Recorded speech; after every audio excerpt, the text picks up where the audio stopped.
especially among Christians today. Frustrated. Why? Because they lost. Get over it. Maybe you didn't lose. It has happened before in history that the people of God were actually wrong.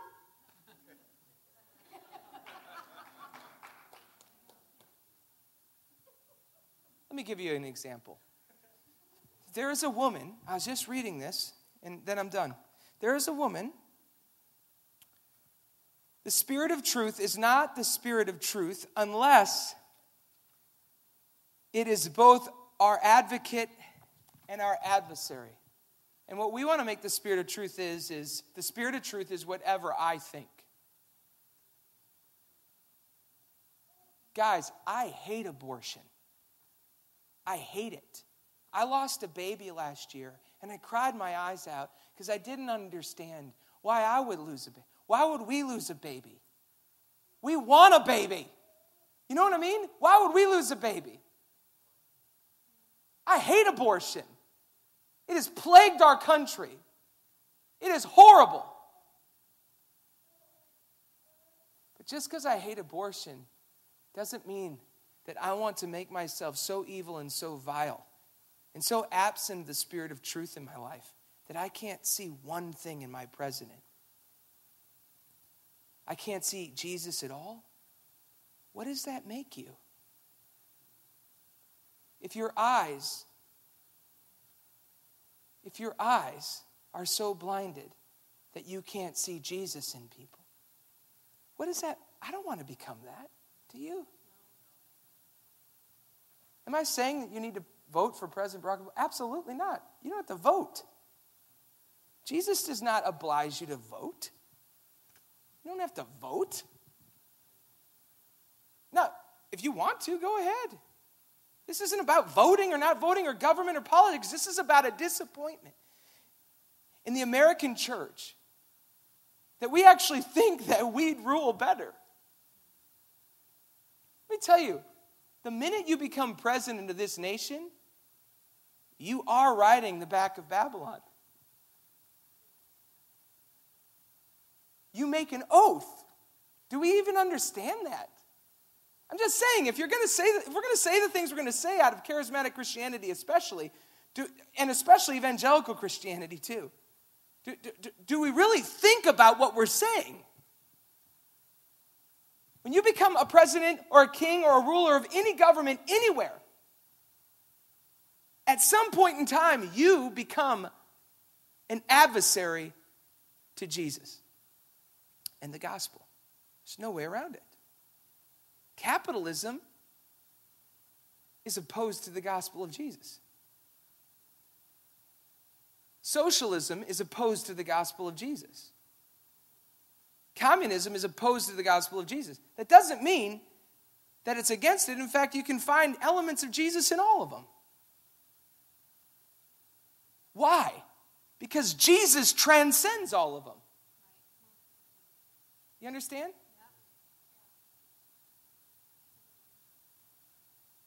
Jesus brings union. Jesus transcends. Jesus is love. So Jesus can go into all of this, and Jesus can befriend in any circumstance, under any situation. But eventually, if your loyalty and your allegiance is to this, you ever gone around a city? Go around this city and look at all the flags. You know, the American flag? And sometimes you'll see the Christian flag below it. Okay? I'm just saying, just so we all understand where we're at when we get into this, whole Christian thing, Just remember, flip it for one day. I dare you. Flip it for one day and put the Christian flag above the American flag at your church. If you really want to see what kind of world we live in, just do it. Go ahead. I dare you to do it. Now, you say, oh, you're meddling. Of course I am. I'm not angry. I'm not frustrated. I'm not upset. It's a joke. Wake up. We need to wake up. There it is.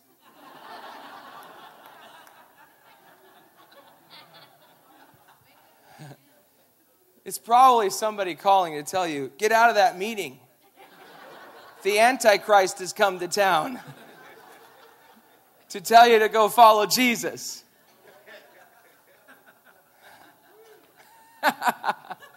I'm just teasing. Okay, why is it important?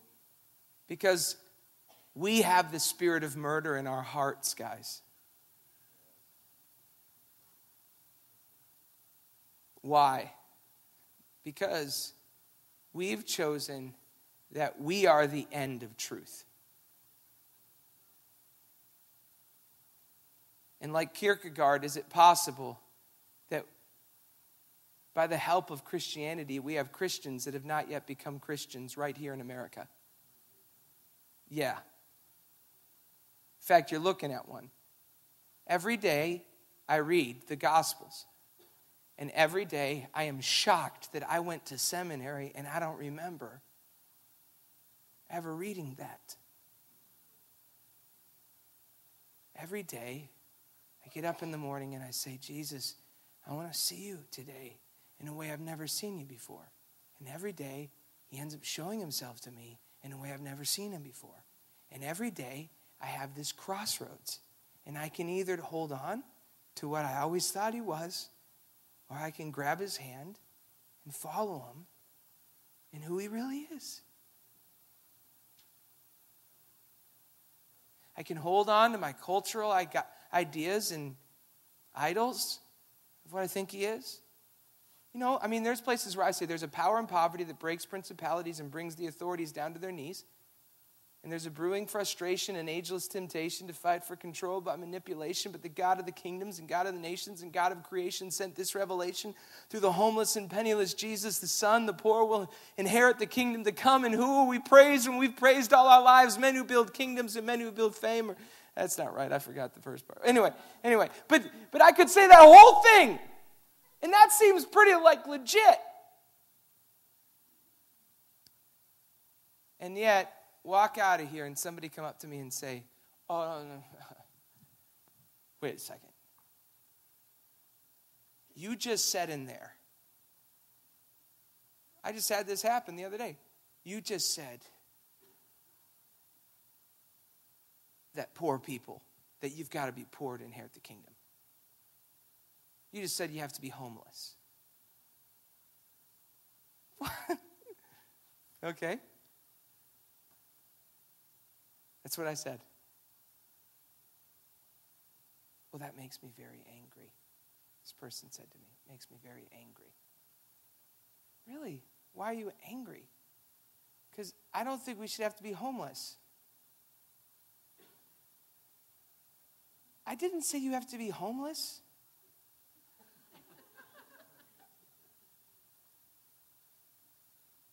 Yeah, you did. You said we have to be homeless.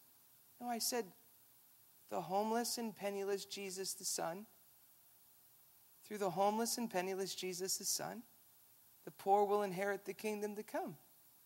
I didn't say you had to be homeless. I'm wearing a North Face.